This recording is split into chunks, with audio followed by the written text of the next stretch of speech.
দুপুর বন্ধুরা, আজকে নতুন রেসিপি ছাল ছাড়িয়ে রান্না, আর চিকেন দেবো তার সঙ্গে। আর সবচেয়ে বড় কথা, সবার কাছে আমি খারাপ হয়েই থাকি, ভালো হওয়ার দরকার নেই। তার জন্য কিছু কথাও শোনাচ্ছি তোমাদের। টাটা, পরে শোনো। অতিরিক্ত ভালোবাসলে সহজেই দুঃখ পাবেন।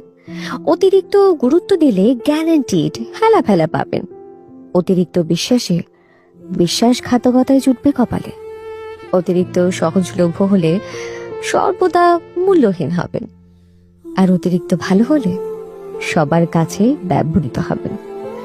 অতিরিক্ত সহজ সরল হলে এই গোলকে আপনি একটার পর একটা ধাঁধা পাবেন।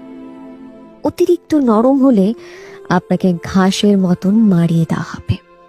অতিরিক্ত মিশুকে হলে ব্যক্তিত্বহীন হবে। আসলে পরিমাণ জানাটা ভীষণ জরুরি, বুঝলেন? কখন, কোথায়, কার কাছে এবং কতটা, এই বিষয়গুলো বুঝতে হবে। 5 টাকার কাপে 5 টাকার চাই ঢালতে হবে, সেটা শিখতে হবে। নয়তো টাকা এবং